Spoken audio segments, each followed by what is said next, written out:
a problem, is it? No. Nope. Cool. Yeah, wait. We're not going to go for 2 hours, are we? No. Oh, thanks for I that. actually have some things to do. Good, because I'm milking this drink so I can sit here the whole time. that one too. It's like a well-oiled machine, isn't it? That's right. Andrew, Okay. I need a link from you, and then we can... Okay. I believe we are live, so hello, but bear with us for just a moment while we do the social media dance. Let's see. Oh, there we go. We're on. Why am I not getting a link here? What are you looking for? As I'm looking on my my YouTube page, but I don't see the video yet. It was there. I was just looking at it. How do I not see my own video? It's up on my screen if that helps. Oh, okay. Yeah, I had it up. Yeah, it's not showing up in my subscription list, so that's kind of weird. Well, let me see. Is there a? Could you hold on while I get some water? Yeah. So, Okay. Yeah, it's on your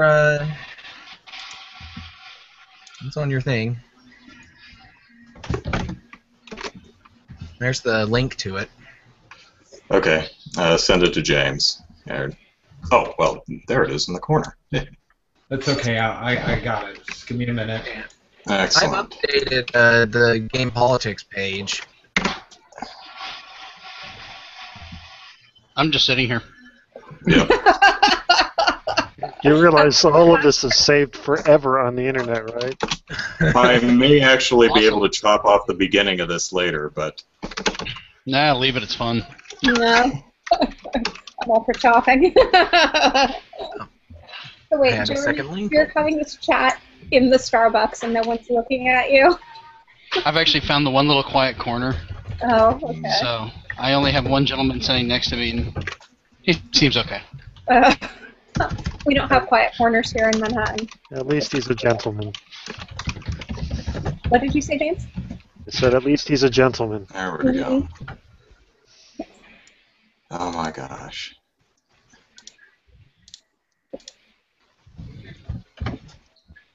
Thank I'm you, trying to Matt. think of Yeah. witty things to say, and I've got nothing. So I hope you guys can say witty Oh, we're full of Useless information. things.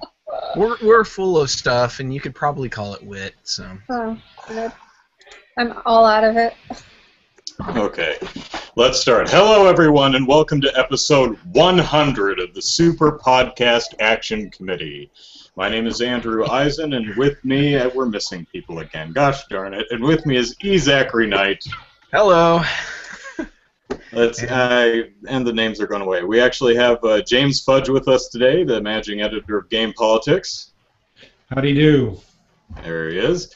Jeremy Powers, who's been on the show before. What's up? Jason April, who was actually on our show pretty recently, a couple weeks back. Hey, Jason.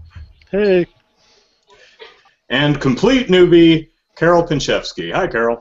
Hello, I'm the token estrogen today. There you go. Carol, since you're new here, who are you? Who am I? All right. Well, right now I blog for Blaster, the website of the Sci-Fi Channel, about geekery and video games. Currently, I'm working on an article about Space Sims, which is going to be very exciting as soon as I finish writing it. And I've blogged about video games for Forbes, MacLife.com.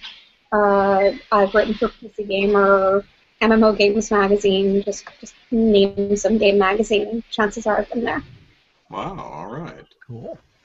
So, how is everybody doing today? Doing pretty Zachary, good. you go first. How are you? Say me go first? Yeah, Zachary, Yeah. you're up Okay, the bat first. Yeah, I'm doing pretty good. I'm pretty exhausted though. Been moving big, heavy stuff for the past couple of days, and we had a business, an indoor play center business, and it wasn't working out, so we had to close it down, and so I've been hauling all this junk out of it, and some of it is pretty darn heavy. And so I'm exhausted. I didn't get home until almost 1 o'clock last night. Had to get up at 6 o'clock for work, and been up since. And, and so now I'm ready for bed, but I'm doing this for you guys. Well, we appreciate you hanging out with us. Jeremy, it's been a little while. What you been up to, man? Not much. Like I said, I'm currently on my way to Virginia, actually. I stopped off sitting in the middle of a Starbucks so I could talk to you guys. Actually going to go help a friend of mine move, so I'll be spending my whole weekend with that, and then school starts back Monday for me, so yay. Nice. I managed to get enough time to get one round of Mario Kart in, then I had to leave. All that wait, and then I had to go. Yes, we appreciate anyone watching the show. We know Mario Kart 8 just came out today, so thanks for putting that on hold for a little bit. Let's see, Jason, how you... For the second gamepad. There you go. There you go. Jason, how you doing? Oh, I'm spiffy. I am. I don't know what else to say other than. Actually, I'm completely shitty, but it's not really anyone's business. Other than that, though, I'm fantastic. I haven't Share picked your up feeling. We're here for you, man. Yeah. I'm not here for you. Except James. That's a lie, though. He's the only one I talk to regularly. He made me come on. Facebook relationship is bleeding on the show. He's like this afternoon, hey, you busy at 8 o'clock? I'm like, what? You make plans like a man. Friday at 8? Why would I have anything to do? Jeez. So, yeah, not much new with me. Let's see. We're going to have the May at work today. We were going to have the May anniversaries and birthday celebration with cake and ice cream, but then they realized, wait a minute, today's the health fair. So they moved it to Monday. Unfortunately, they moved it to exactly when I have my dentist appointment on Monday, so no cake and ice cream for me, unfortunately. That sucks. The promise of cake was a lie. Yeah, to me anyway. Everyone else can tell me about it when I get back from the dentist. So on the show today, we're going to talk about Nintendo. How I was doing. Oh, okay. How you doing, Carol?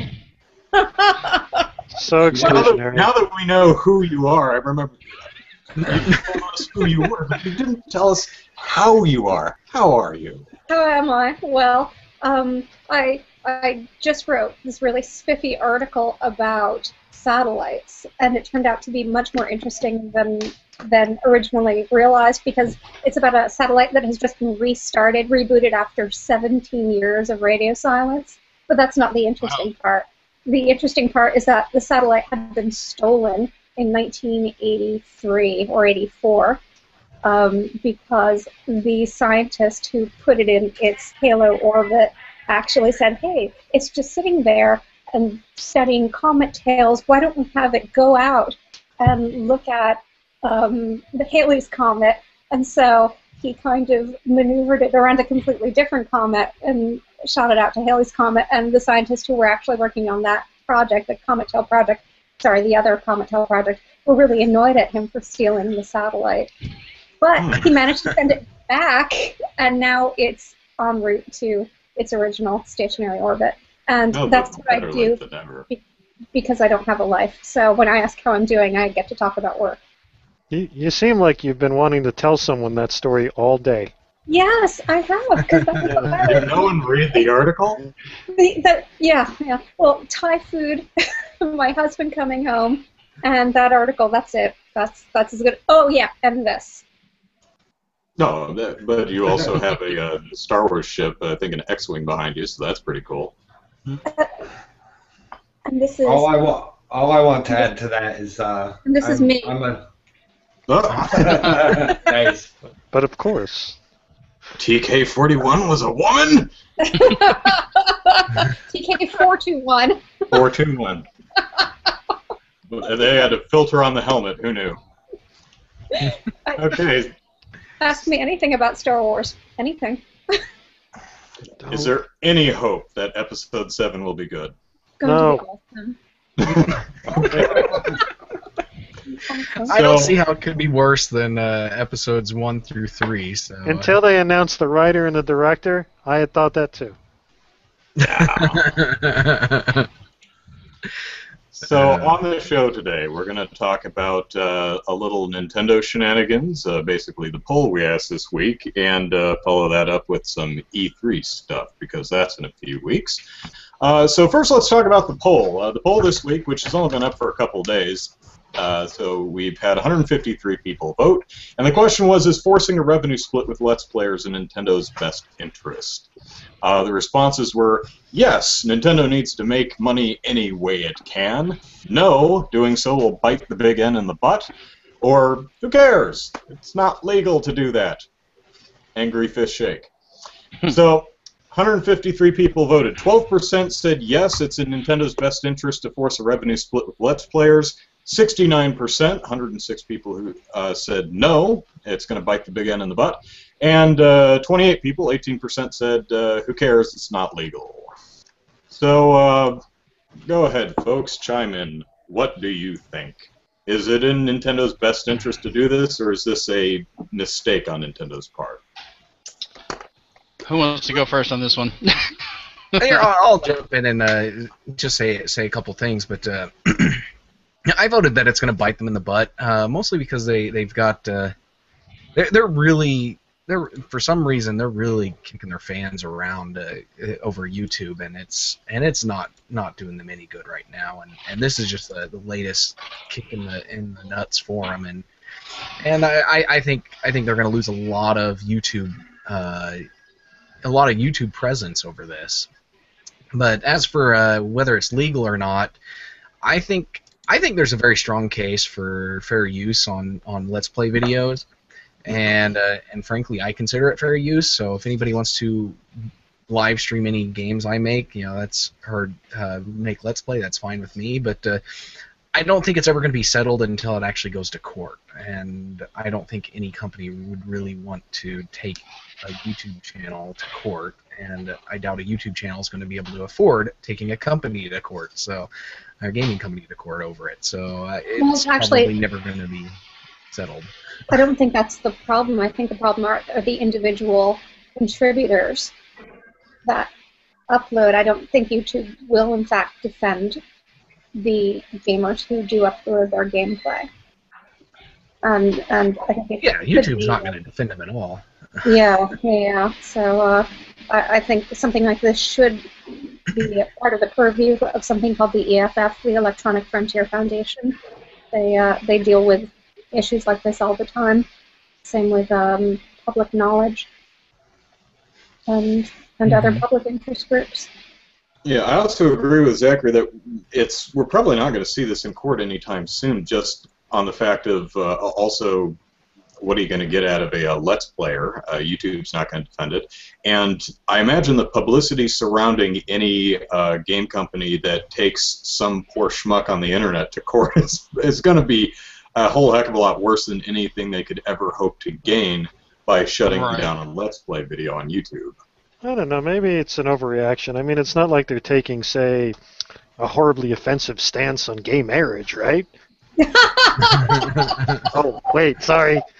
Well, you see, they didn't take a stance because what they did was not making a stance. They fixed the glitch.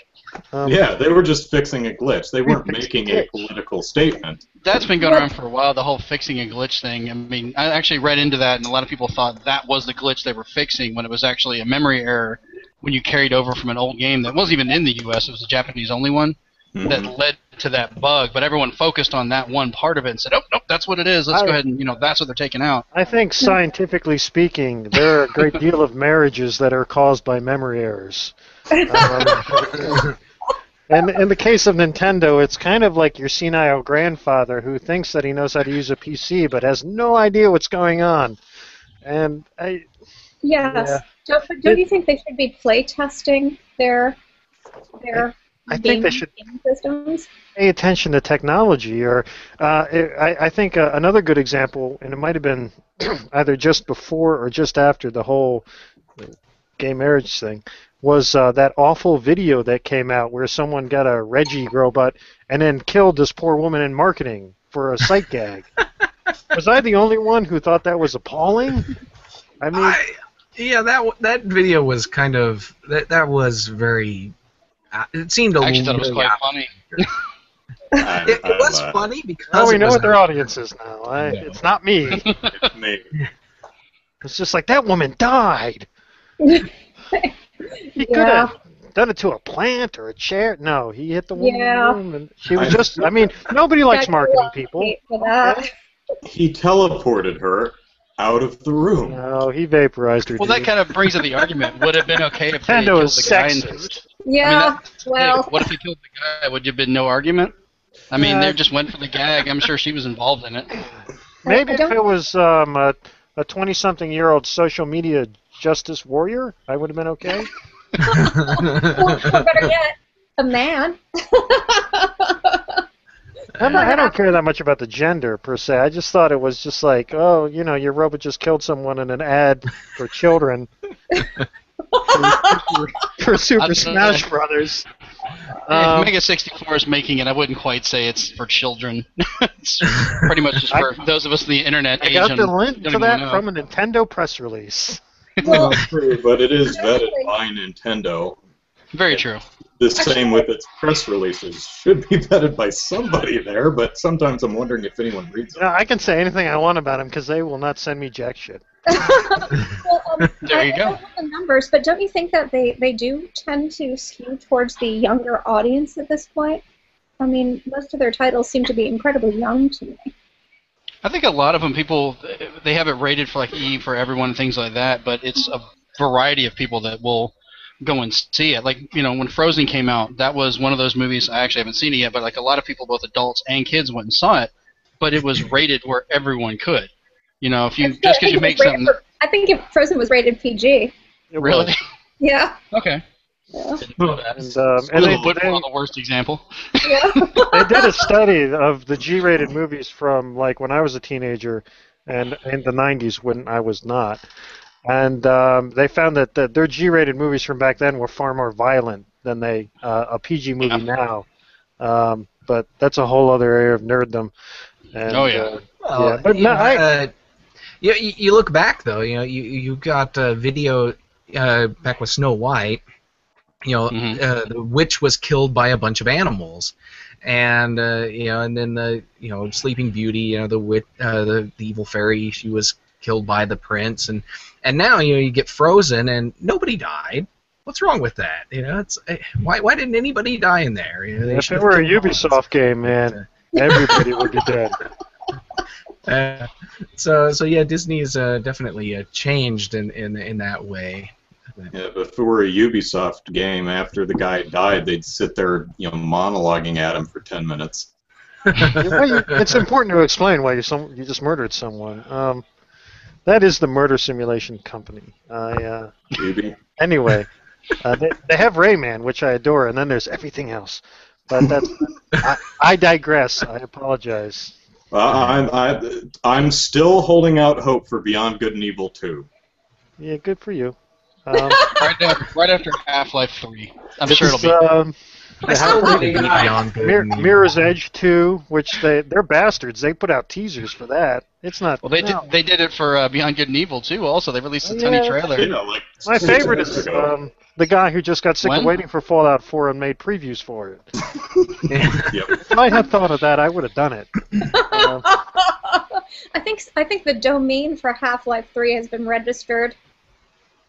Yeah. How is it not already some kid did get it already? We're still waiting for Half-Life 2 Episode 3, so... Yeah, see, a lot of companies register domains for sequels to popular games, whether they're going to make them or not, because they don't want anybody setting up spoof sites. And Sorry. The trademark was registered. Ah. So, maybe... Well, that could be it, too. Yeah, same deal there. Yeah. But speaking of the is that Fallout 4? Kotaku reported on that this morning, and about the guy who had his video taken down because everybody was like, "Oh, Ubisoft's taking down their own video," or whoever it was is taking down their own videos. or Bethesda, yeah. But yeah.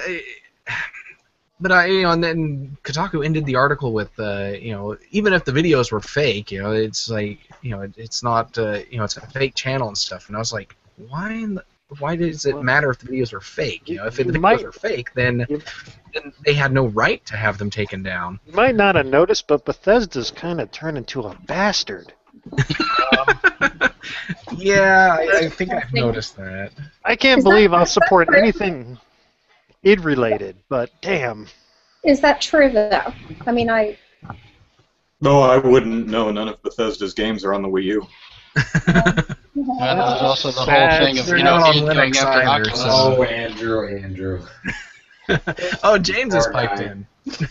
Wow. Anyways, on the whole fair use thing, until a group like the EFF or public knowledge supports a gamer that has the courage to sue YouTube and not necessarily Nintendo, then we're not gonna see anything happen there, because obviously a lot of it has to do with YouTube.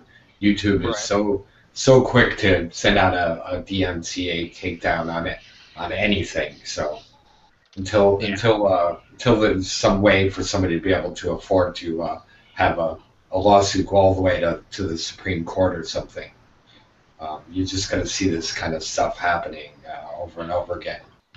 actually, Dan Bull, who does a lot of great video game raps, Yes, Dan Bull is awesome. Yeah. He actually has a rap about the takedowns that he's been forced to do for his own videos.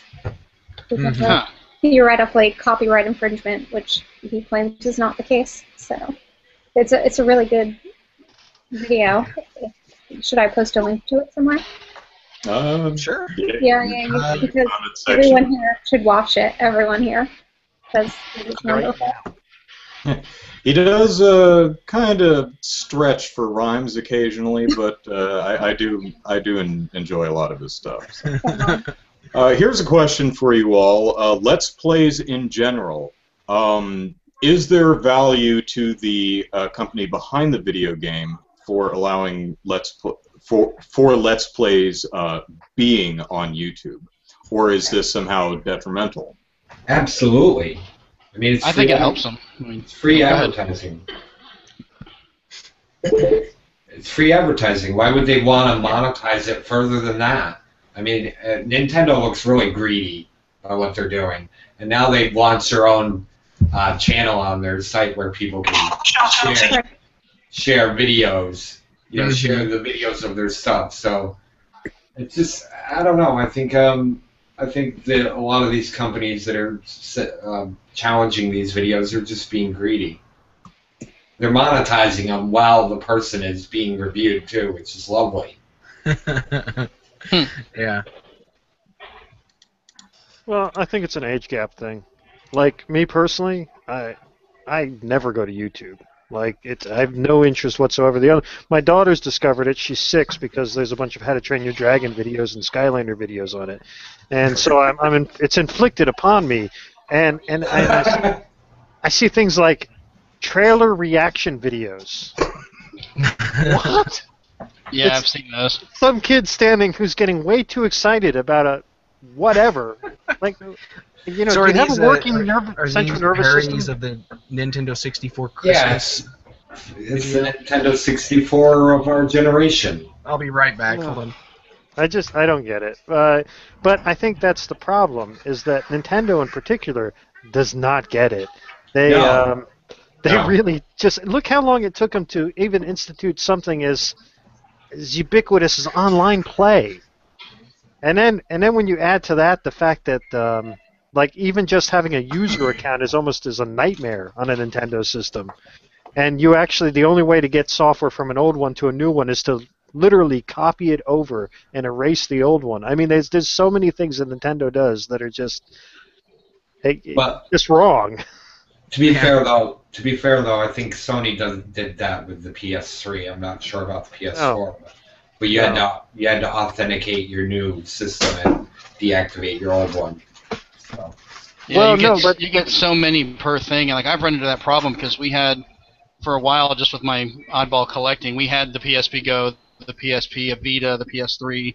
I ended up having more systems than they allowed for games to be played on, so I had to pick and choose.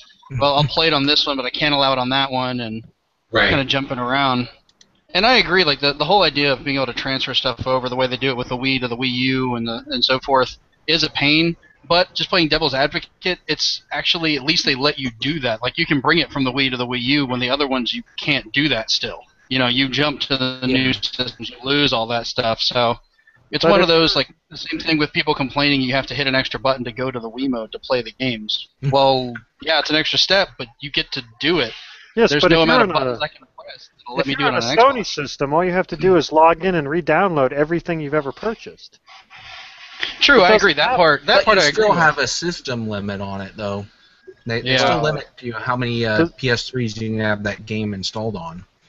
Yeah, but the system limit for Nintendo is 1. That's true. Very true.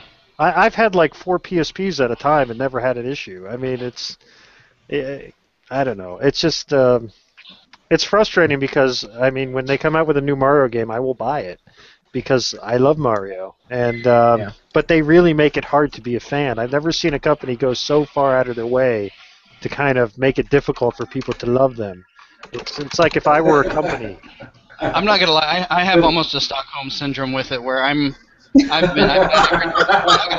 describe every Nintendo system since the original one to now. I still love playing them. You know, that's the most used system in my house. We have all of them now. I picked up an Xbox One and a PS4 about 2 weeks ago, the same day. Thank God my wife let me do that. But the kids, me, everyone else, we still go and we play the Wii U most of the time. But it is frustrating. Like, I want to be able to carry that stuff over and use it a little bit better. You know, all of our 3DSs and stuff, we mostly buy physical media so we can switch. All of us have 3DSs and all that. But if I could just have it where the Wii that's in my bedroom, that's basically become a Netflix box, if I could still play my Super Mario Brothers on that without having to re-buy it or go through all that trouble because I already own it for the umpteenth time, I agree, that would be great. And it is kind of annoying that I can't do that. And I mean, it still has my Nintendo, you know, it still recognizes my account. And if it's one of those things, like if they have a chance now that if they fix this, starting with the Wii U and the 3DS, they did the Nintendo ID. You have a unified account, but they haven't gone far enough yet with that cross-buy. And if they do that or allow it in some way, I think from here on out, that would be at least a starting point to make up for their mistakes. Yeah. yeah, it would be a firmware update. It's not like it takes new hardware. I mean, it's so I don't know. They definitely need to do something to make buying games from them easier and more friendly, and Agreed. You know, that's the big thing. And I'm going to go with Andrew on this one, and I think $60 is too much for a game, and I'm saddened that Nintendo went that route. Yeah, I was really surprised by that, given all the problems. I mean, they're trying to catch up. Why not release a really great game? And apparently Mario Kart 8 is a great game at like a $40 price point, just to get people to start buying it in droves. Mm-hmm. Or release it maybe a higher price in stores and then cheaper online to get people to start using their store more. That's something I wish everybody would do. They were doing that with some of the games. Sorry. You know, the bundles and things like that. But they do actually have some of the games you can buy cheaper digital than you can physical. Like they did with the new Luigi U. You would get it like $10, $15 cheaper if you bought the digital versus me going out and paying the extra to get the disc. And like I said, I work in retail. I'm not going to say which one right now. It's just my fun little job while I'm in college. But I've seen kind of like the varying prices as they come in, and there are a lot of games that really don't need to be $60, and it kind of comes down to the content of which ones really fit it. But they vary from time to time, but it's, yeah. Yeah, and that's more of a culture thing, too. You know, it would be great if game developers, especially AAA game developers, started realizing that not every single one of their games is a AAA game. You know, they do have AA, A, and B games that they release, and they should price it accordingly. But nope, they want to treat everything as if it's a AAA title, and everybody's going to pay $60 and buy it in droves. And what is the difference between AAA, A, and B? The voice acting. It's production quality. But is there a codification of this? Is it, you know, if you have this budget, it's AAA. If you have this budget, it's AA. This budget I think what. grade Z. Go ahead. I don't think there's a hard line classification for it. It's just it's one of those things, you know it when you see it, and take what was it, Tomb Raider, that Square was complaining only sold like 4 million copies when they expected it to sell like 10 million copies. Based on that, I would say that one was probably a AA game. Oh no, Tomb Raider was AAA. AAA. Yeah, they gave it the massive budget and pushed it. A AAA game is a game that has $100 million budget. You want a double A or an A or possibly a B game is anything that comes from the people who made Dead Island and who now put out Saints Row. Deep Silver. If you've been reviewing long enough, then you know that almost everyone in Europe is not AAA. The only exception for RPG makers is Witcher somehow. I don't know how it happened. But, you don't know what you're crazy. You're a crazy person. Can it? No, it's. You don't know. I have reviewed so much awful stuff from various ex-Soviet bloc countries. Anything from Techland. That's the right title. Simulator, like Euro Truck Driver, a AAA game. People love Euro Truck Driver. It's not a AAA game. What about Stalker? What about the Stalker series? Yeah, I think one of the dangers with it, though, is like a lot of the companies want to call their games AAA regardless because they expect the sales and they think, well, if it's not a AAA, people won't be interested. It's got to be a big game like a Call of Duty. And I think that's hurt some of them, like Zombie U. That game was broken, but I had a lot of fun with it. I really enjoyed it, but I think they didn't put the greatest budget into it. I wouldn't consider it AAA, but they were expecting the numbers of a AAA game. Well, I think because they didn't reach it, they went, oh, we're not going to make another one now. And those of us that actually did play it that would have benefited from a lower price, definitely. Agreed. But, I mean, it's one of those, like, they called it, they referred to it like a AAA game. They wanted to get those sales of a AAA game, but it didn't have the marketing. It didn't have the budget towards it. It would have been a really good lower grade game. No, it took me 2 minutes to remember what that game was, and then I had to finish. I just looked at Zombie U. I've not been interested in that game, and now I know why. The nickname, or it was formerly known as Killer Freaks from Outer Space. That just doesn't smack quality, You can still find a reference to that. I would have bought Killer Freaks from Outer Space. That would have been my first Wii U purchase. But I will posit this thought on AAA. Okay. If you're looking from a Canadian or an American budget, then no, it's not. But if you're a developer who's in like Croatia, then AAA could be anything. So maybe it's localization dictates what it is. I don't just thought. No, I really think it's a budget thing. I mean, Halo, and Grand Theft Auto, and games like that are AAA games. So could we also say that the bigger the budget, the less innovation is in the game? Yeah, more the bigger the budget, the safer they play it. I mean, look at Watch Dogs. Yeah, but yeah. I was going to say Watch Dogs. It plays a lot like. I mean, I still haven't played it, but I've seen. Neither have I. I've actually gotten to play it the last few days. So I mean, I got a hold of a copy of it and played the PS4 one for about 4 days, just straight. Is it as mediocre as the reviews are saying? Actually, story-wise and some of the things you can find, it was kind of interesting how it can control. I found myself, instead of trying to go into an area, like I had to break into a spot and I had a bunch of guards in there. And my first impulse was to go in and try and snipe them and do all the stuff you normally do. And I went, oh, wait a minute.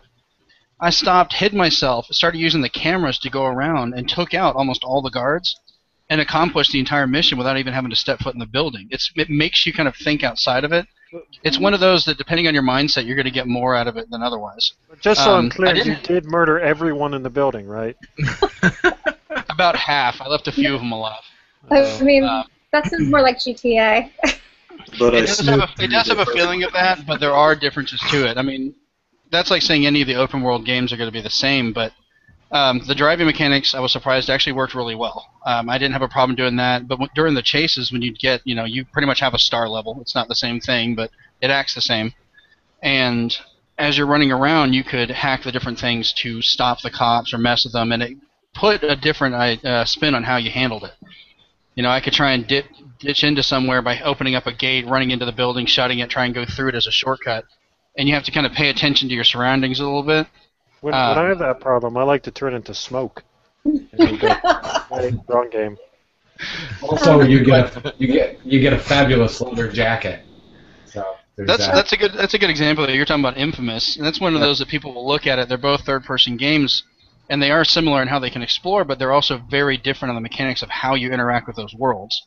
I don't think Watch Dogs is the greatest, innovative thing in the world, but it's not a bad game. I actually really liked it. But it did teach you how to hack things in real life, right? Oh, that's what I'm doing right now. I didn't pay for this. I'm just hacking into the whole place. There you go. And people are looking at me now. I read a review that says the dialogue is actually very mediocre in Watch Dogs. For example, somebody mentioned there are millions of bytes of data, but nobody really talks about bytes anymore. They talk about terabytes and.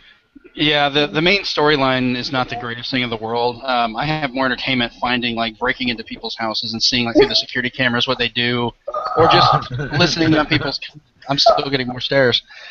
Shouldn't do this in a public place.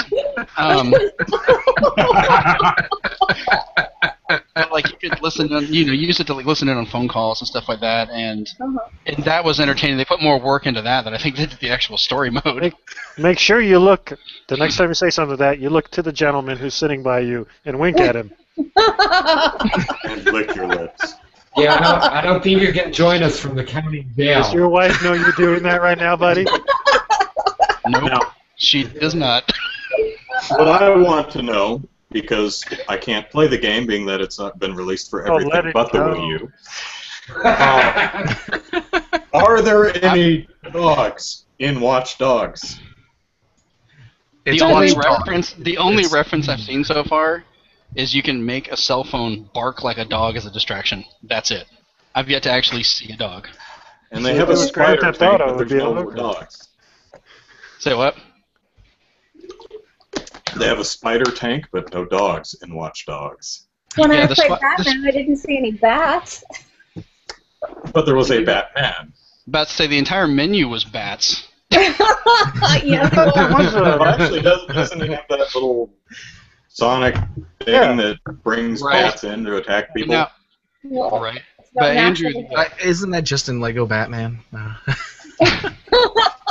Lego Batman 3 looks awesome. They all blur together. But before we jump off this, though, Andrew, I was saying, I got a hold of a copy of PS4 that I could play. I'm actually one of the ones I'm holding out, and I've already paid for the Wii U one. I'm actually got the money down on it, and that's the one I'm going to try and go for. And I'm hoping, because, graphically, the difference between the 360 and the PS3 one and the newer ones is not the greatest difference. So they can make that work. I want to see if they finally, in a silver platter, here's a game that gives you every option that you can only do on a gamepad, to make it work. Are they going to be lazy and not do it and expect it to sell, or are they going to actually put that bit of work and make it a truly Wii U only experience that I think it could be? But it wouldn't be a Wii U only experience. They're not going to do the PlayStation. Well, take for instance, you're supposed to be able to access the phone. It pops up, and now it makes you really understand why you shouldn't text and drive. You're trying to drive, and the phone interface comes up. I could have that on the gamepad and just tap through stuff quickly to do what I need to do, instead of having to bring up this big menu and block half the screen or park the car while I'm being shot at because safety first. But if they have that functionality in one, it would be in all of them. All those systems can use tablets as second screens. You know what they're going to... I don't want to have a phone call from my grandma in the middle of trying to hack into something. Go, Nana, I'll call you later. I'm trying to kill people. It doesn't work. Is the 360 or the Xbox One's what are they? Smart Surface screen or Smart glass? Smart glass. That's it. Yeah, is that actually fully featured? I have a Windows phone, but this has not been that great on using a lot of the stuff for, smart glass. It's very limited, or they expect particular devices. You can't just use it on everything. So you run into compatibility issues with their own phones. Or iPads and Android, iOS and Android, both Sony's and Microsoft's equivalent. On the Xbox side, for the 360, not much used it. I think it was Forza Horizons and maybe some Halo thing. I was hoping more for the one. Sony uses it more. I think it was Just Dance. I think also used it. Well, what else do you need? I'm pretty sure I did see that on Just Dance. But you know what they're gonna say. You know what they're gonna say about this the Wii U version is they're gonna say you're lucky you got it. Yeah. That's what they're gonna say. When people complain about functionality, they're gonna be like, you should be thankful that you got it. Well, that's Right, how and that's EA part of was. the attitude I think that leads to problems. You know, Yeah, sure. if you put out something and you don't do any work and expect great sales, I still think Mass Effect is one of the biggest jokes ever. We're going to release the game for $60, the single game, at the same time release an entire set for less than $60 and wonder, well, why didn't anybody buy this console to get this version? Guess we don't need to make anything here anymore. Sorry. I mean, Yeah. And it was missing some of the DLC, so that wasn't really that special of an edition. agreed. Mm-hmm. I'm still upset about special editions, really. I mean, I don't have Batman Arkham Origins because I'm waiting for the price to be reasonable, because you pay $60 for the game and then I think it's almost $60 for the DLC. Like, I'm not paying. I actually would like to pay for the DLC. I bought it on the Wii U. I paid for the season pass, and they're just like, nope, not good enough. Take your stuff back. Go away. God, wow. You know, That's even worse. Yeah. So I mean, I'm trying to support these games. I'm buying them legitimately. I'm buying the season pass, all that, and they were just literally like, we're not even gonna try here. Take it back. Yeah. No, I don't know. There's just something about me and my budget that says I can't spend that much money for a game. I just can't. Oh no, I can't either. Don't tell me wrong. Yeah.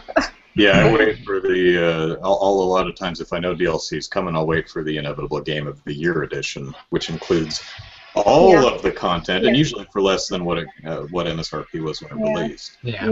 Right. I've been burned too many times. You know, I'm seeing this wonderful content coming out in the Game of the Year edition, and so actually that's kind of a problem. I'm less inclined to buy a brand new title because of this. So Yeah, I but think aside from say Skyrim, what game really had great DLC? Fallout, which is basically Okay, all right, so, yeah. I stand corrected. Yeah. great DLC. Well, I mean, Mortal Kombat had Freddy Krueger as a playable character. Yeah, I said But see, good I ended up DLC. just buying the Vita version to get that. Well, see, I used Well, to you buy can't some really of the get season good passes. DLC out of a bad game. So. It kind of depends. Stuff like, some of the games get good maps, stuff like that for DLC, but I bought into it. Yeah, I bought BioShock Infinite, and I was like, oh yeah, I'm going to go ahead and buy the season pass day one, and they're like, all right, cool, here's 2 little crappy little downloads. Cool, we're shutting down the doors. Peace out. I'm like, wait, what? You know, a game had really cool DLC. For that game in particular, it was terrible anyway. So were you surprised? It might as well just called all the pre-orders or the season passes just like their own version of a Kickstarter. We're starting a new company off of it. Bye. We're gonna fire everybody. Wait, Jason, did you say that BioShock Infinite was a bad game? Oh, it's horrible. Jason. Okay. I liked it right until. Pistols I at liked dawn. it till the very. It was so mediocre. The very last scene. Oh my god. So mediocre. I'm Pistols at Dawn, dude. That's it. I didn't think it was bad. I thought it was very linear, that you couldn't really deviate in what you were doing for a lot of the part. And I think that was part of the story. Heaven forfend that you have, an open world game. They don't all have to be open world games. No, they don't have to be open world, but they also don't have to be completely mediocre. I used to love Ken Levine in the 90s. I absolutely adored him. But then he just made the same game 4 times. And in the last one, his reach so extended, his grasp with storytelling, it was just ridiculous. It was let's throw in pointless social issues and then do nothing with them. But here, we'll just have you murder 80 people at once. And hey, you didn't throw a fruit at the nice interracial couple, so at the end they give you a power up. Oh, that's wonderful. Yeah, I thought they could have gone further with that. But there was one thing in the beginning of it that was a little over the top. There's a statue dedicated to John Wilkes Booth. And I was like, come on. All right. That's way over the That top. was absolutely hilarious. I mean, have you actually gone back in time to the 1910s recently? I mean, it was a terrible, terrible time to live. But Kara, what I was saying earlier is I didn't mind the story itself being linear. I meant like in BioShock and the earlier ones, there was so many different places you could go and sneak and find little things. Infinite seemed like it was more. There wasn't as much to go through. You were kind of just walking down the path. I'm fine with the story being linear. I mean, that's the story they're trying to tell you. But I want to be able to explore that world outside of it a little bit, and it just seemed a lot more limited than it was. Ironically, for a game called Infinite. I had a lot of fun exploring little nooks and crannies, and it was just so beautiful. I mean, did we play the same game? I don't understand. I had such a great time. I still enjoyed it. Don't get me wrong. Just the DLC sucked. It was a good game until the end. Sorry. Andrew looks confused. Well, I didn't get to It's for play everything BioShock but the Wii Infinite. U. It wasn't on the Wii U, sorry. Oh, It was on everything but. What a group we are. We don't have the Wii U. But no, I liked the game until the very end with that ridiculous battle with the bird. It was just so stupid. But it made a really good statue for my office, though. So the game actually gives you the bird. It was poignant. I mean, first of all, it's taking quantum physics and using it as a Deus Ex Machina. I mean, well, we've written this horrible story, but I know what we'll do. There's no way out of it, so we'll just change realities. So it's public school physics? You, sir, are brilliant. No. It's called science fiction story. I mean, a lot of science fiction stories use this premise. There was a lot of bad science fiction. You must have never enjoyed Star Trek, did you? I'm sorry, what did you say? I said they must have never enjoyed Star Trek if they're that tight on physics. Exactly. Actually, well, I am, but still, I mean, I can enjoy this. Well, I mean, that's what I'm saying. I enjoy it. It's just when he said he doesn't because of the physics, I'm like, well, he must not like Star Trek because they would run fast and loose. Exactly, all the time. What law should we break today? Uh-huh. I just thought I'd butt in here and point out that in our comments section, Dutch guy Leroy likes the BioShock 2 DLC and thinks it's great. Well, okay. He's right. So. We said BioShock 2. This is BioShock Infinite. Actually, no. Okay, I agree with him then. I like Minerva's Den. Minerva's Den was fun. It's better than the actual game. He thought that the DLC was better than the game. BioShock 2. Yeah. It's ironic. I don't hate BioShock 2, but I really, the further I go, the more I disdain BioShock Infinite. Oh my god! Oh my god! Okay. Let's just all agree we liked BioShock 1. Yeah. There was no System Shock 2. Okay. That's true. It was no System Shock 2. I like the barbershop song in BioShock Infinite. Oh, the music was wonderful. It was so delightful. It was done by Postmortem Jukebox. Sorry, Postmodern Jukebox. They're dead now. That's a good name, though. I like that. Yeah, no, I need a band. Delightful, and it was such a shame that the company, I'm spacing on the name. Irrational? Rational, yeah, didn't release that soundtrack. They released the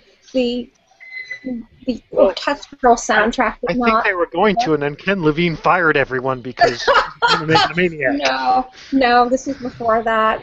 Something to do with rights. But what a pity! What a pity! I mean, the version of "Tainted Love" that we heard is just one of my favorite songs of all time now. Oh. Did you hear it? The 1910 ragtime version. I've only seen a playthrough of the demo of BioShock Infinite, so the only vocal track I heard was the barbershop quartet singing something from the Beach Boys, if memory serves. Yes, God only knows. God only knows. Ambrosia Parsons version.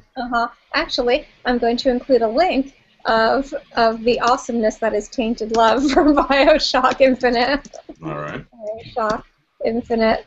Yeah, it's wonderful. Really. Okay, I'm going to here. There it is. Sorry. Okay. So, perhaps moving off of BioShock, perhaps let's talk a little bit about the upcoming Electronics Entertainment Expo coming up in a couple weeks. Anyone actually going? I wish I could afford to. Yes, or even get invited. Anyone ever been? Yeah, I used to go Yeah. every year until like 2003. Really? Wow. So you were there before it was. Before it started sucking. Oh yeah. Oh no, Yeah. it sucked back then. There were Just just more hardly. strippers involved, I think. Oh God. Wow. But Every that makes year, it every sound year, more. someone says it's the greatest, and then they say it's the worst. I mean, Mm. No, I I, went I, last. it's all uh, new and shiny until it's not. I liked it for the most part because it was sort of like, I don't know, going to Vegas. I mean, it was absurd. And you would have like, Sony and Nintendo or when Microsoft came around, Sony and Microsoft would just have huge, like 2-acre booths that would be right by each other, and they would just be trying to literally blare each other out with the loudest, most obnoxious techno they could find. And just random smoke machines. Every booth hired models, and you could tell the lower the budget. um, I occasionally I would get in fights with them. You got So into it fights was, with booth babes?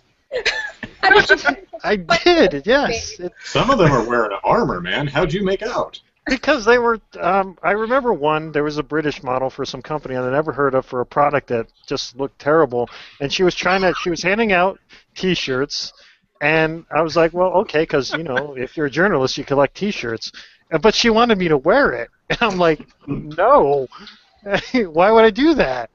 And she took it personally, and so it was kind of fun, because I like to argue, and and a lot of the guys going by were just We're gonna get along fine.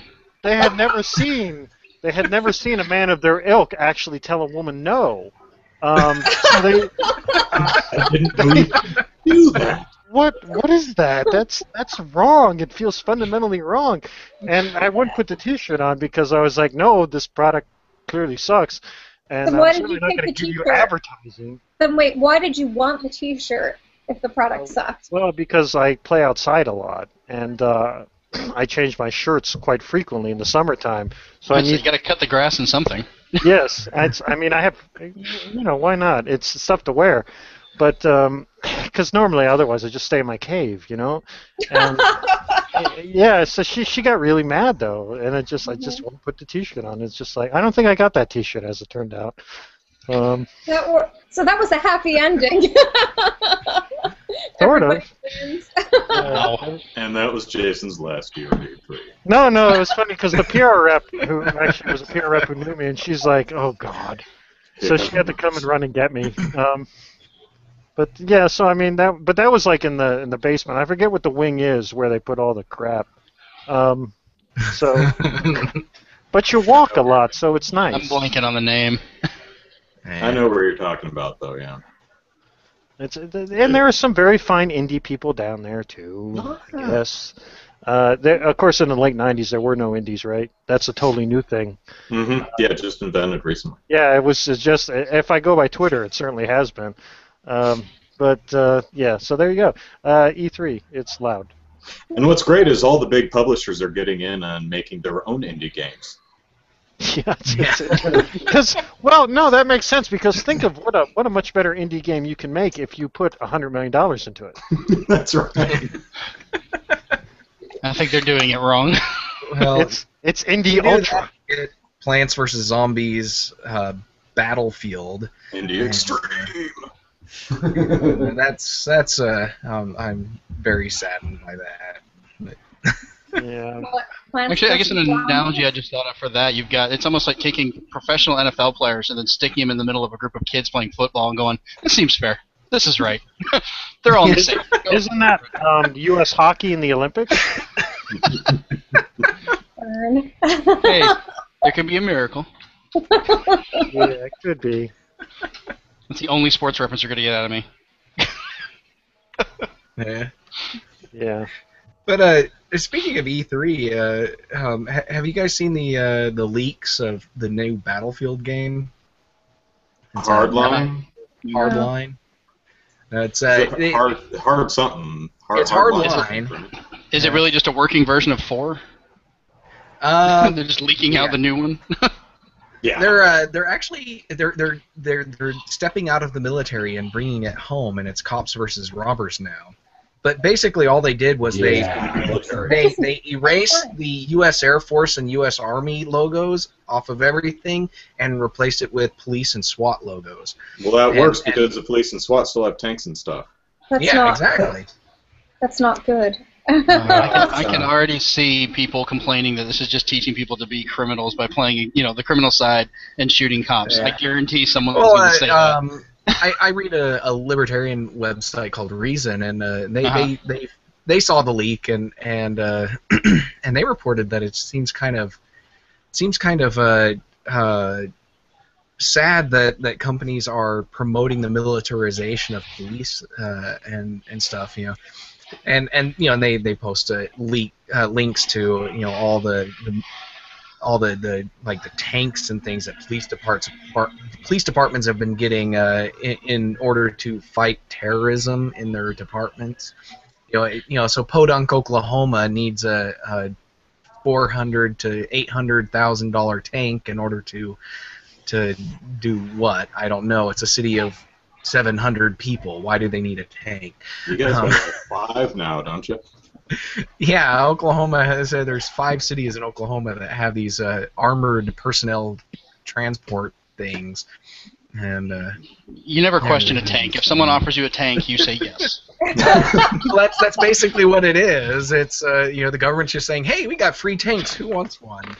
Yeah. Take one. Yeah, you never know who's like smoking pot in the privacy of their own home, Yeah.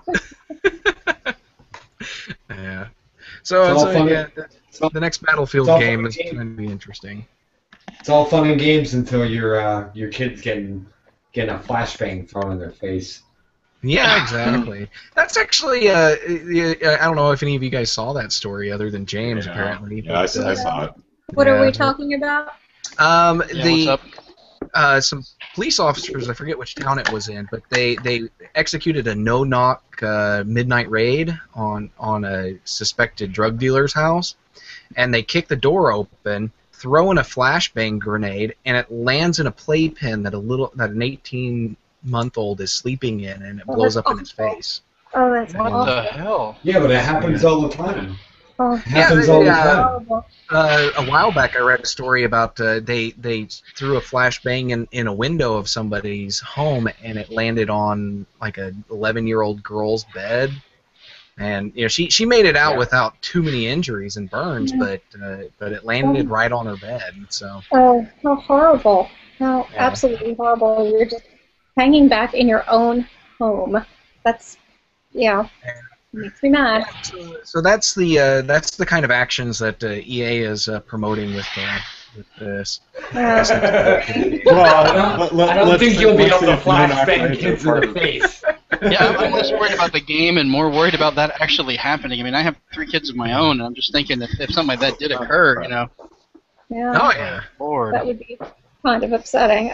So that means EA will be the most hated games company. How many years? Well, they managed to not get the Worst Company in America award this year. Right. But the previous 2 years.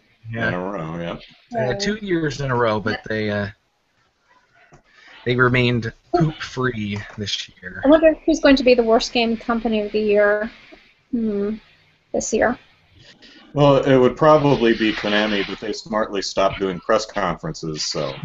Yeah. Wow, that was horrible. That was legendary. Carol, do you mean in general? Yeah, well, I guess Carol, in do you video games, just games companies, because we're talking about games here. So, unless you can, Well, you want to go I'd say big. Ubisoft then. Ubisoft. So some of those live shows are perfect examples of why I'm like, oh, Nintendo's only doing a video for this. I think I understand why. You don't want to do what some of these other ones did, or even Nintendo themselves. Some of their great years. You got the air drummer, you're just kind of going on nuts and stuff. They do their presentations up on the stage, and then they start playing. They're supposedly playing a game live, and then it bugs out and crashes on them. And it's like there was one game where they were playing it, and all sound just cut out, and it was and then you have instances where it's like just sit back and take it. It'll be over soon, and Yeah, and that's the kind of stuff that a nice pre-recorded video, you can weed all that stuff out before you air it. Well, it's. I remember like Jason some of has the. to say goodbye. Nope, he just popped out. Yep, Jason had to leave. So thanks for joining us, Jason. But like I remember some of the my more favorite mess ups. Of course, like when Nintendo was showing off the Wii remote, they couldn't get it to quite work right because you have all these infrared sources Skyward and stuff. Sword, yeah. Yeah, and it went nuts. And then you've got. I remember when they were showing off the Kinect. Remember, like we're going to show you what the heel of an avatar looks like, and then it just completely blew up on itself.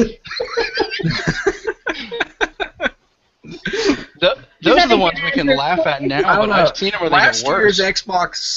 Last year's Xbox One presentation, they had a pretty well done and well choreographed presentation of the Kinect 2. I am 100% certain that was not a live demonstration. I'm pretty sure that was choreographed. Wow. I'm sure he practiced that for like weeks before this just to make sure he got all the movements right. But that's different. Practiced and rehearsed that's what actors do. That's what performers do. That's not, canned and lip syncing to the presentation. Yeah. That I can see rehearsed. I mean, I think you would be a fool to show up in front of millions of people. Definitely he practiced it, but it's just I don't think that his movements on stage actually did anything with the Xbox. I think that was all pre-recorded footage, and he was just doing the movements as he practiced them rather than it actually playing, interacting with the Xbox on stage. I would guess it was controlled footage, maybe not a completely pre-recorded video that was just playing and he had to remember when to move his hand, but I think when he moved his hand, someone else on a laptop somewhere was going moving everything. And if I remember correctly, they had that area pretty much kind of closed off. It was not like an open stage. Unless I'm remembering it wrong, but they were off on the side, kind of closed off in there. So even if they did do it live, they had to put up all this stuff, maybe to get rid of some of the extra information to keep it working. But I mean, even the new Kinect in my own house, I have trouble just putting my hand up and getting it to do something. In terms of the most hated games company, I guess for me it would have to be Nintendo because of the avatars not being able to marry homosexual couples. Because I mean, somebody saying, "Oh, well, this is obviously an error. Please fix this," and they ignored it until she had to get some sort of written campaign up and publicly humiliate Nintendo into fixing this problem. That's kind of dumb. Well, yeah, I don't know if Nintendo is most hated, but definitely most ignored. I get such a sense of apathy from a lot of the gaming community regarding Nintendo, both from publishers, gaming, and gamers, and the enthusiast press. I can't tell you how many times, I'll see articles written about a new game is announced, and it's announced for the Xbox One and the PS4 and PC, and the writers will say, no word on if it's coming out for Xbox 360 or PS3. Oh. And you're like, yeah. And? Yeah. Oh, or Vita and 3DS. Right. It's like, you guys remember that the Wii U actually exists, right? I think I actually hear Vita less often. Yeah.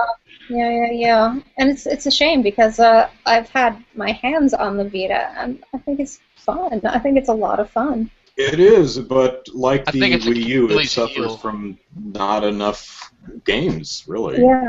I mean, I think its other Achilles heels is Sony's requirement half the time to have their own memory card. The memory card thing, yeah. I mean, right now, like I could finally upgrade to a 64 gig because I'm out of memory on my Vita, but it's going to cost me over $100 to do it, and I'm like, I'd rather go buy 2 other games somewhere else, and it's just kind of gotten ridiculous how they do that. Yeah. So guys, really, what would you like to see happen at E3, or what are you excited about seeing this year? Besides getting a free pass and a free flight. All expense paid. I'll take what she's wanting. Yeah. Game-wise, let's see. I don't know. I'm kind of, all these early releases that everybody's been doing. It's kind of hard to anticipate what anybody might do. Yeah, I'm that's curious true. to see what Microsoft is actually going to do, because they got all the uncomfortable news out of the way already, or at least you think they got all the uncomfortable news out of the way. And so they announced Halo 5. Yeah, I'm curious to see what they're actually going to do at E3 and what announcements they have.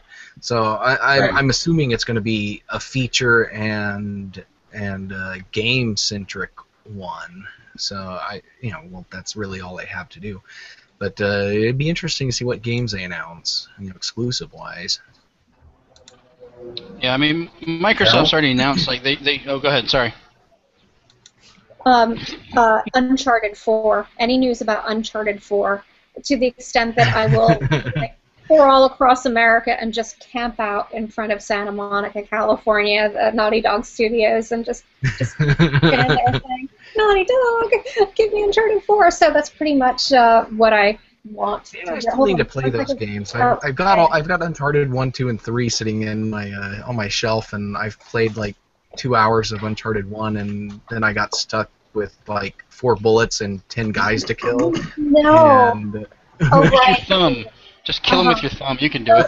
Oh my God! Just play it on easy, then. That was on easy.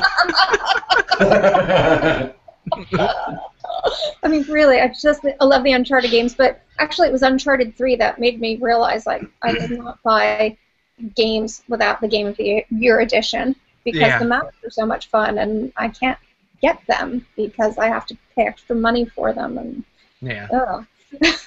But no, Uncharted. I was really enjoying the storyline and the gameplay of Uncharted, but this one battle, it's just like I managed to get through the first 2 waves of enemies and by the skin of my teeth, and then this 3rd wave of enemies showed up, and I'm like, I'm all out of bullets. How am I supposed to kill these guys? You're supposed to suck. It's like every time I turn around, another guy is behind me shooting me in the back, and it's just like, where are these guys coming from? Yeah. Oh, and the other game I'm really looking forward to, and I don't know if there's going to be any news about it at E3, but here's hoping, it's Elite Dangerous.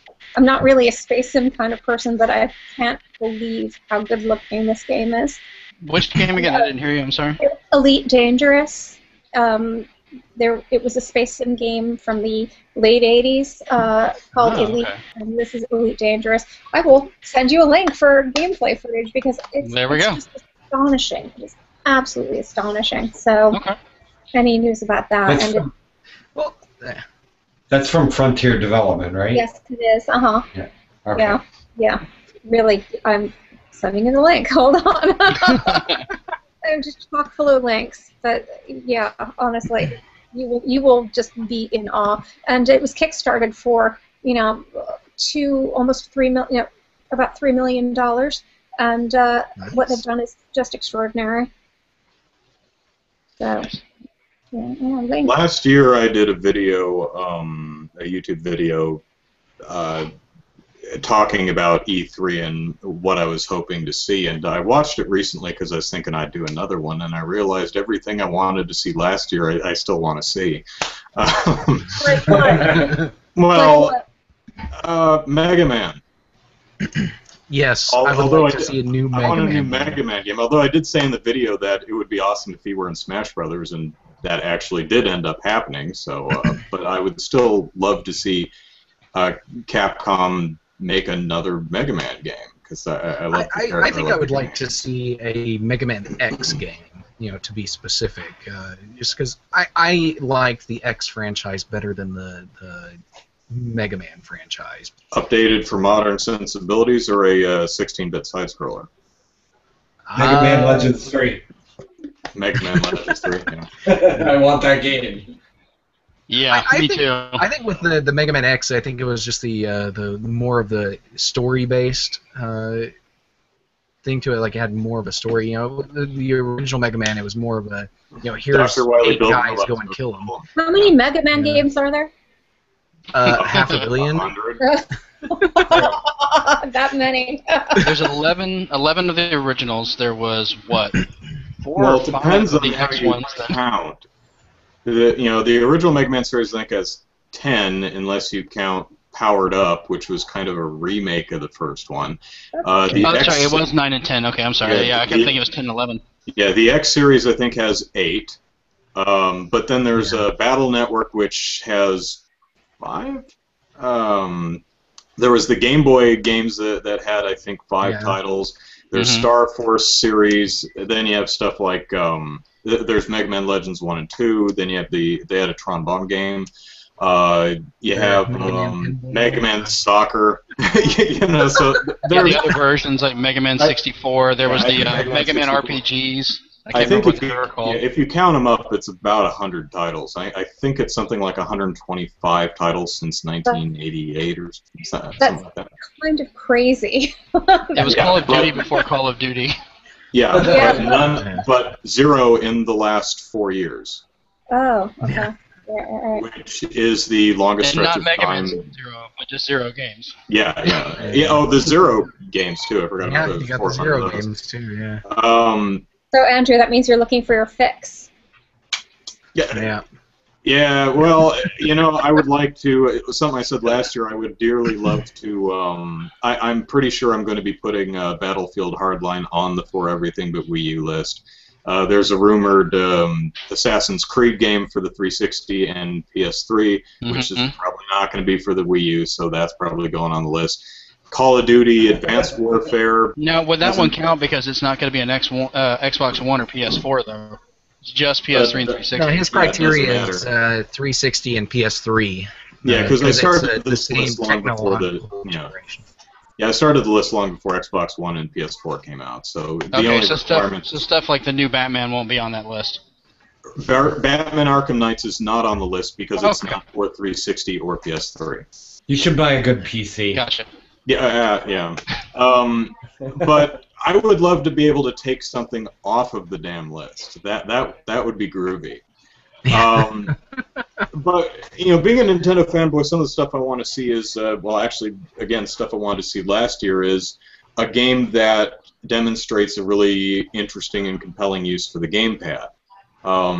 It's interesting because when the gamepad controller was announced, everyone said, okay, why would I want a touchscreen in the controller? And Nintendo had, Nintendo Land, and Ubisoft said Zombie U, and then there's been almost nothing, except maybe Wii Party U and the WarioWare game. And people were, wait for Mario. Wait until Mario comes out. New Super Mario U didn't really use it. And the real Mario. Well, Super Mario 3D World came out and didn't really use it. So I'm getting the sense that Nintendo really had no plan for this. I don't think Nintendo has a really good idea of how to use the touchscreen controller. But I'd love to see them. You would think after 8 years of the DS, or however many years that is, they would know what to do with the second screen. Yeah. I think they said we got to come up with a sellable gimmick for because we're not going to compete technologically with what the new Sony and Microsoft systems are. So we need a new gimmick like the Wii's motion control. It's like, tablets are popular. How about putting a little mini tablet right in the middle of the controller? And Microsoft and Sony copied them, but again, no one cares. I would also. Last year I said I want to also see some compelling use for the NFC reader on the gamepad, and we are apparently going to see what Nintendo's doing with the figurines, and if they do that obnoxious Skylanders Disney Infinity crap, selling what are essentially keys to unlock content in a game I already paid full price for, I will make a YouTube video complaining about it. Well, they are doing a little different about those, because, I looked into this, and I'm not going to lie, we have a huge collection of Skylanders at my house, and as soon as Infinity was like, hey, we're putting Marvel characters, guess what I've already paid for? Disney Infinity 2.0. Yeah, pretty much. I'm going to get into that. I collect figures, I've got statues around my house, my kids love them. But the thing I'm curious about that they're doing differently is, unlike Infinity, which you get the figure and it only works on Infinity, Nintendo stated they're going to make, like, you buy a Mario figure, and that's going to work on multiple different games for different functions. So like, hey, I've got Mario, it may give me this in Mario Kart, this in Smash Brothers, this and that, which, I mean, I'm curious to see exactly what they're going to do. I mean, it could be as bad as you were saying, which I really hope it's not, or it could be something interesting, and I think it's going to be somewhere in between, sadly. I mean, it's just the nature of how they work. Or like a lot of peripheral things that Nintendo comes up with, it's going to be something they use once and then completely forget about, like the virtual console and the balance board and The Power Glove. the power glove. Well, the power glove did suck, so. And that was technically third party, but Actually, I thought Still it was a have great one. idea. I thought the Power Glove was an amazing idea. Yeah, it was. I take it you've never used one? No, I never used it. No, the idea That's is why. Based on an account I read about the Power Glove, it was the only way to land a plane in Top Gun. Oh, wow. Oh, Lord. You That just makes- you just stick your arm out and you hold your arm perfectly still, and the airplane lands on the aircraft carrier. It's Wow. like you can't do that with the controller. Lord. I think I needed a Game Genie to do that in the Top Gun NES game. I think I tried it until I finally just took it off, turned it sideways, and used it as a very awkward NES controller. That was about it. Yeah. But I mean, for the E3 stuff this year, like I said, right? Microsoft, they showed off Halo last year. I'm sure they're going to show off more of it this year, and they've already said it's not coming until next year. So we know that bit of news is out of the way. Don't you think there's going to be Say what? like a remastered edition of Halo 2? 1 through 4. Yeah. Well, Yes. I mean, they're talking about Yeah. everything being remastered as one big box set. It'd be almost like a Halo version of Super Mario All Stars. Even the Halo tactical art or strategy PTSD game. or OSD, Yeah. whatever it's called. I think part of the rumor that was going around, it was just the main line, so it would just be 1, 2, 3, and 4. They were kind Oh. of forgetting about ODST and Reach. Uh-huh. Well, there was also the there was the strategy art or the real-time Oh, yeah, strategy Halo game, Wars. too. Wars, yeah, I'm a- that's what it is. I'm actually interested in the TV show because I heard it might be going to Showtime, and that makes it a much more Wait, compelling. a Halo TV show? Yeah. Don't you know about the Halo TV show? It's executive No. produced by Steven Spielberg. I heard that Yeah. they were wanting to do a movie, but nobody wanted to do it because they wanted to spend too much money. Yeah, no. The TV show is going to be executive produced by Steven Spielberg, and theoretically, Showtime is interested in it, which makes it a very big budget show. So that could be very Yeah. exciting. Interesting. Yeah. Did anyone ever watch the Rabbids show on Nickelodeon that Ubisoft did? Oh, yeah, I watched it. I catch like a very small portion of it because sometimes it's on after my recorded episode of Teenage Mutant Ninja Turtles. Mm-hmm. And so I'll get like the first 4 minutes of it, and then I won't be able to watch the ending because I didn't record all the way through. So. You know, you just set your DVR a little bit later. Putting it out there. Well, I only care about the Ninja Turtles. I don't care about the rabbits. Okay, all right. Oh, I'm so glad I'm not the only one who watches cartoons. Oh, I love cartoons. Jeremy just stepped out. Yeah. Oh, Well, we should probably wrap this up, but I want to tell you what Yeah. I would like to see Okay. at E3 this year. I would like to see anything related to Demon Souls or Dark Souls, because obviously I'm really addicted to Dark Souls 2 at the moment. I mean, I'm thinking about it right now. I'm scratching my neck like a crackhead thinking about it. It's a really good game, and there's supposedly some footage from Software's new game got leaked today. It's called Project Beast. So I'm hoping that's. It looks like that's going to be at least a spiritual successor, if not Dark Souls 3. Yeah, I'm really hoping for that. I'd also like to see some stuff from Redigit, who did Terraria. Maybe they'll show Terraria too. It's probably too soon. And I'd really like to see I really want to see what the big three are going to do in terms of their positions in this current whatever you want to call it, console war, this console cycle. I don't really see what Nintendo can do at this point to turn things around. Yeah. Yeah, it'll be interesting to see what they have to say to turn things around. Maybe Awesome. a Zelda game. Maybe a You know what would crossover. actually pull Nintendo through? If they actually release the Vitality sensor. There you go. But why do you say that? I'm just kidding. No. Oh, okay. They announced it like what 4 years ago, and then that was it. They haven't mentioned it since. Right. And the what's Microsoft gonna obviously they're gonna talk about Halo and they're gonna talk about whatever the next Call of Duty game is, whatever the third parties have. But I mean, obviously Sony's gonna talk about their VR and their big numbers because they have the lead. Yeah. So they're gonna brag about that. But really, I think this year's gonna be about software. Yeah, it's definitely going to be about software. Especially since Sony and Microsoft are hardware-wise on a pretty even playing field now. That the without the Kinect, the Xbox is the same price. Right.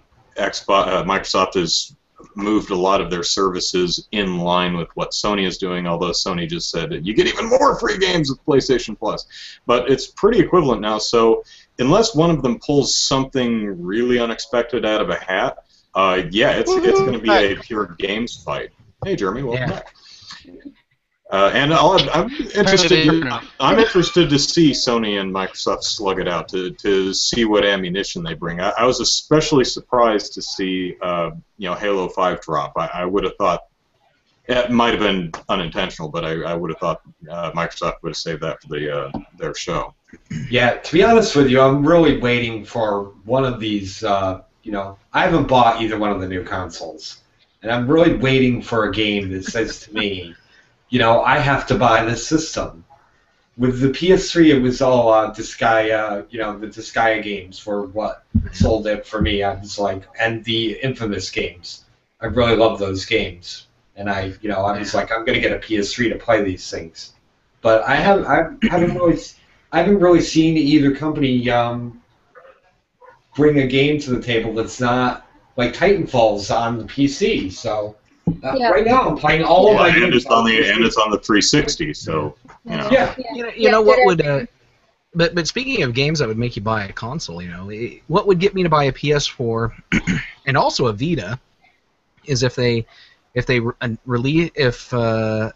sequel to Valkyria Chronicles was released on the PS4, and then they localized all the Valkyria Chronicle games for the PS Vita. Absolutely. I would buy both of those systems if they did that. Yeah, but I mean, I bought my PS. Oh, go ahead. Oh, I was just gonna say, unfortunately, that's unlikely to happen. Right.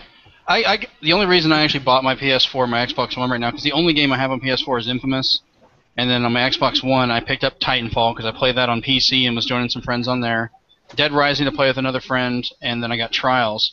But I managed to get a really good deal on getting both of them, and that's the only reason I haven't picked it up. There was no real compelling games that I couldn't already play on what I had, or some of them I already owned, like on my Wii U. We play Rayman Legends on there all the time, stuff like that. But yeah, I mean they really need to get more content out there to make it worth picking it up. Because when I got my 360 originally, there wasn't all that many games right away, but I still had backwards compatibility, so I'd go back and we'd play Halo 2 or Mech Assault, things like that on there.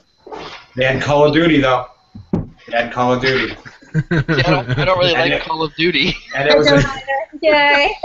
And it was a damn fun game. It was the best Call of Duty game I've ever played. The best Call of Duty game you've ever played is not. It's like the best football game I've ever seen, which is to say. Sure. But I mean, it's the reason I bought that system, though, is because I saw Call of Duty. It's so good looking at the time, and with the great. You want to see good looking? Look at Elite Dangerous, the space game. I have a link. I've seen it before, but yeah, it's an interesting game, along with Star Citizen. Yeah, well, actually, Star Citizen had a lot more money, something like, how many millions? Like $40 million to develop, and Elite Dangerous only had something like $3.5 million at most, and it looks just as good. Yeah. So, thumbs up. That could be a AAA title. It very well could be. We brought it back around. And with that, I think we'll wrap up the show. So any final parting thoughts, wishes, anything you guys want to impart before we get out of here? I do. Andrew, I love how you got the Powerpuff Girls in the background, and I've got the X-Wing. Oh, yeah. Yeah.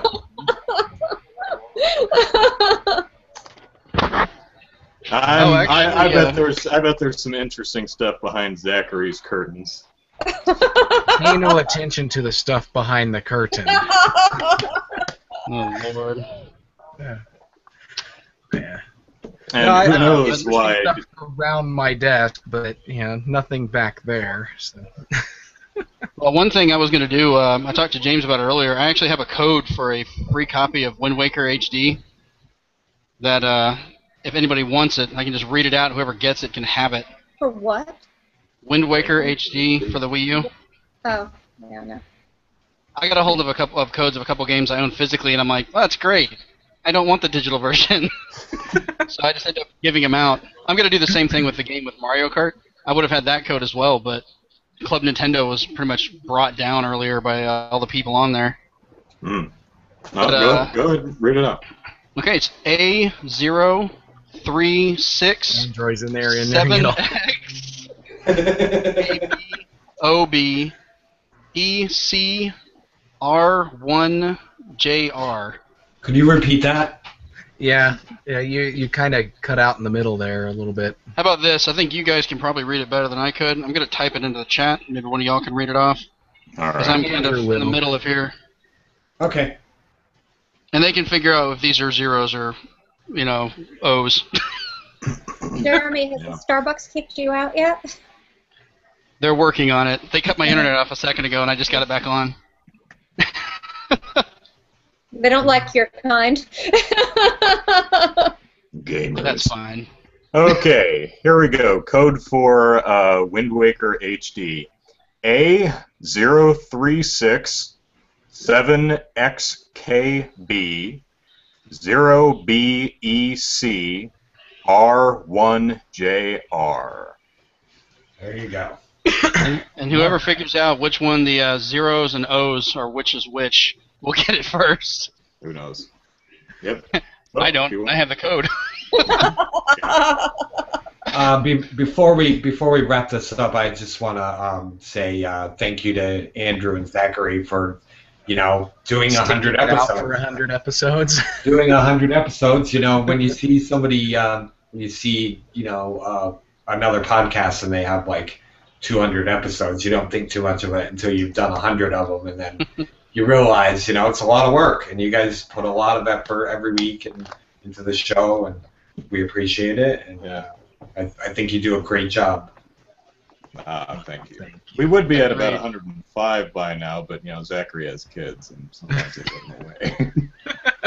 And I want to thank. There was that time where you were in Kentucky, so. Oh, that's true. That's true. Yeah. Our show is only like 21 because just logistics are a nightmare to get people together. Yeah. I think that I also think we should have Carol on more often because Because you need the estrogen. Yeah, and because so it's such a busy field tonight. You mentioned that, like we've actually worked. I've tried to get women on our show, like people have had before, because it's all guys. And I've got one friend that I talked to. She'd be really good at it, but she doesn't want to do it because it's too public. She doesn't want to put herself out there for it. But I've actually had trouble finding women. So yeah, if anybody wants to be part of a podcast to try it out, please. We are looking for other people. So that means I wasn't women, good we enough don't to care. ask that. And I run a blog for Oklahoma Game Development, and I'm still looking for women developers, and Wait. women making games here in Oklahoma. So. Uh-oh. Oh, did you say Oklahoma? Yeah. Okay, you lost me. Yeah. It's Oklahoma Game Development. There's actually a pretty sizable indie scene here. You guys are In Oklahoma. making it sound like podcasting is like Alaska. I mean, come on. Like, I'm looking for a bride. But yeah. No, Oh Lord. but I've met quite a few a few programmers and artists, but none of them are actually making games. They're working for web development firms and stuff. So. Well, are you looking for game writers? I'm not looking for anybody. I'm just looking for people to write about on our website. So. Oh, okay. So yeah. So it's I'm finding quite a few of them, but no women yet. So. I'll look for someone to hook you up. Okay. There you go. Yeah, we chicks we talk to each other. Well, I did find a Nerd Girls group on Twitter. So. You had to go to Twitter to find them. That's where they all hang out. There's a very intensive screening process. You see, you want to filter out all those fake gamers.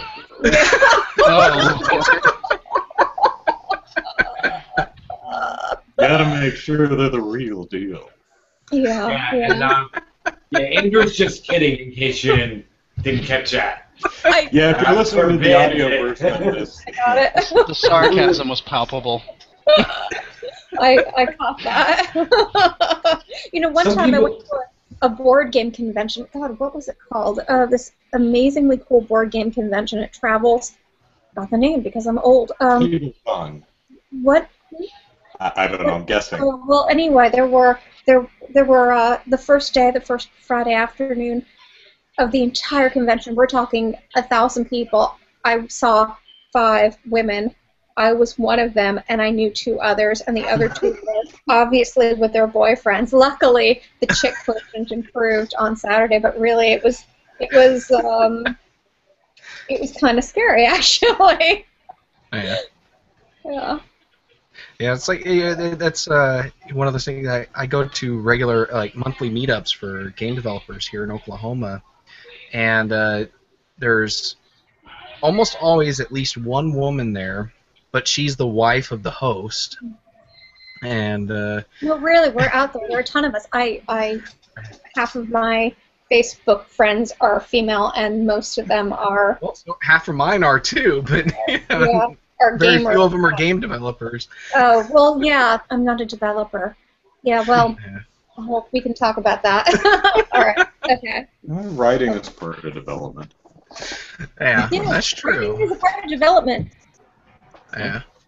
So, all right, let's plug our stuff and get at it here. Carol, if you have any social media stuff you want to plug, or any projects or websites you want to cover where people can stalk you. Blastr.com, BLASTR.com. I'm Carol Pinchevsky, and you can find my writing there, or just go straight to carolpinchevsky.com, which is Carol, like the Christmas, pin like the needle, chef like the cook, and sky like the thing above you.com. Awesome. Nice. That was an accurate description. Yeah. There it is. Now Jeremy, people know how to spell chef, you'll be all right. And you'd be shocked at how many people still get that wrong. Anyway. You can imagine. Jeremy, go ahead. You can actually find me and some of the other guys on our site over at zenspath.com. ZENSPH. Zenspath. ZENSPATH.com. At Zenspath on Twitter, and you can find the Zenspath podcast on iTunes. All right, Zachary. All right, you can follow me on Twitter at EZKnight, and you can also check out my game development work at DK_gaming on Twitter, and that's for Divine Knight Gaming. And for the Oklahoma game development stuff, go to okgamedev.com, and it's okgamedevs on Twitter, and so lots of cool stuff happening on all 3 of those. Okay. James, and also if you could plug our dearly departed Jason. Yeah. Oh, wow. Jason, actually, I don't know his Twitter handle, but he's at addgamer.com. And as for me, you can catch me on gamepolitics.com, where they actually pay me to work, and on Twitter at jfudge. Although the other day somebody accused me of being a troll, so just watch out, I might get you. So follow at your own risk. Exactly. Nice. And my Twitter is /Carol Pinchevsky. Facebook is /Carol Pinchevsky. And and you should follow her because she is absolutely wonderful. I love Carol, and I hopefully we can have her back on the show. God, you're so kind. Oh, by the way, James is just the nicest person. Despite being just a shadowy figure on the screen, he's wonderful. Who knows what he's hiding behind that title card? My name is Andrew Eisen. Last name is Eisen. I know it makes no phonetic sense in English. You'll just have to trust me on that. But you can follow me on Twitter @Andrew Eisen. Find me on YouTube. Just type Andrew Eisen, and you'll find all my silly stuff. And you can follow me or check out my Facebook page. That's what you do with them at Andrew Eisen YouTube. Is the name of the Facebook page. And that's it for us. Super Podcast Action Committee, episode 100. Thank you, everyone who's watching and everyone who's supported the show over the last, we've been doing this about 2 years now. Yeah. Thank you, all our guests, Carol, Zachary, James, Jason, and Jeremy. You can send us mail, superpacpodcast@gmail.com. Follow us on Twitter @superpacpodcast. Subscribe and rate us on iTunes, and like us on Facebook. We'll be back next week with episode 101, and the week after, or 102, 103, somewhere around there, we'll have a E3 podcast, which Zachary and I will probably yammer on for hours about, like we Probably. We do that. Depending, I'd like to join in on that one. That would be an interesting conversation. Yeah. You're welcome. Yeah, All right. keep it under an hour. Yeah, good luck with that. All right. You mean 1 hour per game company, right? Oh my God. That's right. This is the Nintendo Hour. This is the Microsoft Hour. Sony Hour. Now let's move on to Ubisoft and EA. Oh, you know what? Before we do go, we should thank Jose Betancourt, who edits the show. Yes, Oh, yeah. thank you. Good job. Yes, he has to listen to all of our ramblings during our breaks, and so. Yeah, he puts up with a lot, so we times. really appreciate his efforts. So, from all of us to all of you, take care, and we'll see you in episode 101. See ya. Have a good one. Bye-bye.